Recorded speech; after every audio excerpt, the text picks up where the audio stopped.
ભાઈ આજે હું જે વાત કરવા જઈ રહ્યો છું ને એ મારા જર્નીના અનુભવ પરથી કરી રહ્યો છું કે અંતે થઈ જાય છે ભાઈ.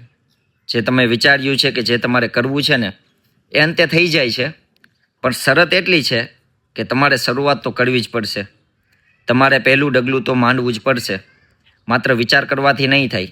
તમારે જે કાંઈ કરવું છે એને તમારે એક્શનમાં લેવું જ પડશે. જ્યારે તમે નવી શરૂઆત કરશો ને ત્યારે 1000 વિચાર તમારા મગજમાં આવશે. મારાથી થશે કે નહીં, હું કરી શકીશ કે નહીં, લોકો શું કહેશે, લોકો ગારો દેશે, પરિવારના લોકો શું કહેશે, આ બધા પ્રશ્ન તમારા મગજમાં આવશે જ. તમને નહીં, બધાને જ આવે છે. છતાંય મારે તો કરવું હતું, એટલા માટે ભાઈબંધનો ફોન લીધો, પહેલો વિડીયો બનાવી જેમ તેમ એડિટ કરી અને સોશિયલ મીડિયામાં મૂક્યો. અમુક લોકોને ગમ્યું, અમુકને ન ગમ્યું.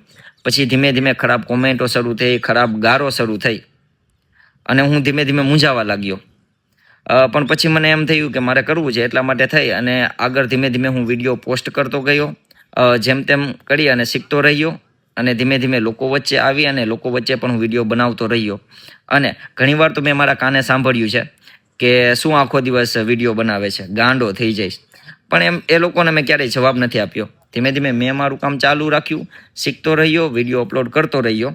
અને પછી એક સમય એવો આવ્યો ને ભાઈ કે જે લોકો મને ગારો દેતા હતા ને એ લોકો એવું કહેવા લાગ્યા કે ભાઈ મારા છોકરાને વિડીયોમાં લેજે ને. તો આવું થાય. આ તો જસ્ટ હું મારા અનુભવની વાત કરું છું.